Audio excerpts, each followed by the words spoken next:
Today, the FOMC raised our policy interest rate by 75 basis points, and we continue to anticipate that ongoing increases will be appropriate.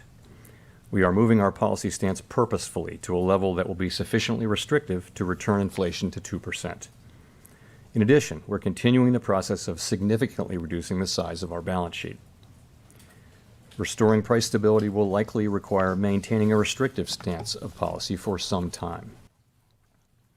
I will have more to say about today's monetary policy actions after briefly reviewing. The U.S. economy has slowed significantly from last year's rapid pace. Real GDP rose at a pace of 2.6% last quarter, but is unchanged so far this year. Recent indicators point to modest growth of spending and production this quarter. Growth in consumer spending has slowed from last year's rapid pace, in part reflecting lower real disposable income and tighter financial conditions. Although job vacancies have moved below their highs and the pace of job gains has slowed, inflation remains well above our longer-run goal of 2%. Over the 12 months ending in September, total PCE prices rose 6.2%, excluding the volatile food and energy categories. Core PCE prices rose 5.1%. And the recent inflation data again have come in higher than expected. Price pressures remain evident across a broad range of goods and services. Russia's war against Ukraine has boosted prices for energy and food and has created additional upward pressure on inflation. Despite elevated inflation, longer-term inflation expectations appear to remain well anchored, as reflected in a broad range of surveys of households, businesses, and forecasters, as well as measures from financial markets. But that is not grounds for complacency. The longer the current bout of high inflation continues, the greater the chance that expectations of higher inflation will become entrenched. The Fed's monetary policy actions are guided by our mandate to promote maximum employment and stable prices for the American people. My colleagues and I are acutely aware that high inflation imposes significant hardship as it erodes purchasing power, especially for those least able to meet the higher costs of essentials like food, housing, and transportation.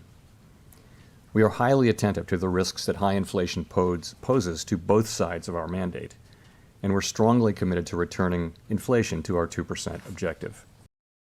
In today's meeting, the committee raised the target range for the federal funds rate by 75 basis points, and we are continuing the process of significantly reducing the size of our balance sheet, which plays an important role in firming the stance of monetary policy. With today's action, we've raised interest rates by 3.75 percentage points this year. We anticipate that ongoing increases in the target range for the federal funds rate will be appropriate in order to attain a stance of monetary policy that is sufficiently restrictive to return inflation to 2% over time. Financial conditions have tightened significantly in response to our policy actions, and we are seeing the effects on demand in the most interest rate sensitive sectors of the economy, such as housing. It will take time, however, for the full effects of monetary restraint to be realized, especially on inflation. That's why we say in our statement that in determining the pace of future increases in the target range, we will take into account the cumulative tightening of monetary policy and the lags with which monetary policy affects economic activity and inflation. At some point, as I've said in the last two press conferences, it will become appropriate to slow the pace of increases as we approach the level of interest rates that will be sufficiently restrictive to bring inflation down to our 2% goal. There is significant uncertainty around that level of interest rates.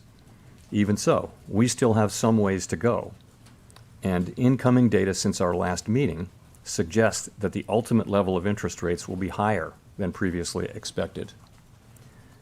Our decisions will depend on the totality of incoming data and their implications for the outlook for economic activity and inflation. We will continue to make our decisions meeting by meeting and communicate our thinking as clearly as possible. Thank you, Colby. Thank you.